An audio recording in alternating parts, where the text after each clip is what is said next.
একটা ছেলে এবং একটা মেয়ে একে অপরকে অনেক বেশি ভালোবাসতো। তো মেয়েটা একদিন ছেলেটাকে বলে উঠলো যে তুমি যদি আমাকে সত্যি ভালোবেসে থাকো তাহলে আমাকে বিয়ে করো। কিন্তু তারা দুজনেই খুব ভালোভাবে জানতো যে তাদের বিয়ের জন্য তাদের বাবা মা কোনোদিনও রাজি হবে না, কেননা তাদের জাতি আলাদা ছিল। তো তারা দুজনে মিলে এখন ডিসাইড করে যে তারা পালিয়ে গিয়ে বিয়ে করবে। তো ছেলেটা পরের দিন সকালবেলা একজন ঘোড়া বিক্রেতার কাছে গেল, কেননা তখনকার যুগে কোনো গাড়ি চলতো না, তখন শুধুমাত্র ঘোড়া চলতো।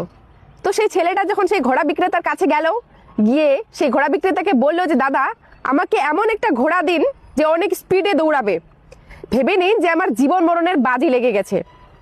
তো সেই ঘোড়া বিক্রেতা একটু হাসলো, হেসে একটা কালো ঘোড়ার দিকে ইশারা করলো, বলছে যে এটা নিয়ে যাও, এটা প্রতি ঘন্টায় 70 কিলোমিটার স্পিডে দৌড়ায় আর দাম মাত্র 30,000 টাকা।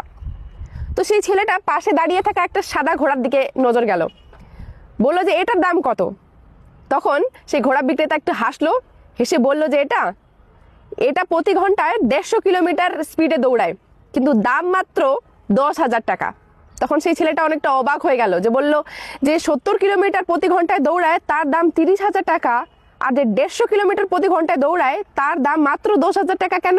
তখন সেই ঘোড়া বিক্রেতা সেই ছেলেটাকে বলল যে যখন এই ঘোড়াটা তার মায়ের পেটে ছিল তখন তার মা একবার জলকে দেখে অনেক বেশি ভয় পেয়ে গিয়েছিল, আর তখন থেকে তার মনের মধ্যে জলের প্রতি অনেক ভয় জমে গেছিল।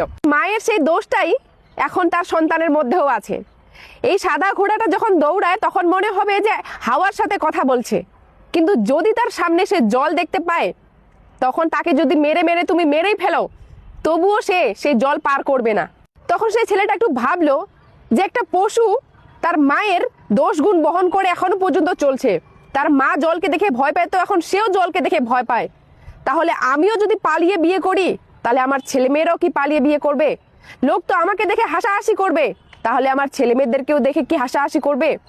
এইটা ভেবে সেই ছেলেটার চোখের মধ্যে অনেক জল চলে আসলো, আর সে নিজের বুকে হাত দিয়ে আকাশের দিকে তাকিয়ে বলল কি প্রেম কখনো লুকিয়ে নয় সবার সামনে করা হয়, আর সম্পর্ক কখনো পালিয়ে নয় সমাজের আশীর্বাদ নিয়ে গড়া হয়। তো বন্ধুরা, অনেক সময় কিন্তু বাবা মায়ের দোষ গুণ তার ছেলে মেয়েদের মধ্যেও দেখা যায়। তো খারাপ কোনো কিছু করার আগে অবশ্যই একবার চিন্তা ভাবনা করবেন। তো ভিডিওটা যদি ভালো লাগে তাহলে অবশ্যই লাইক কমেন্ট শেয়ার করবেন। ধন্যবাদ।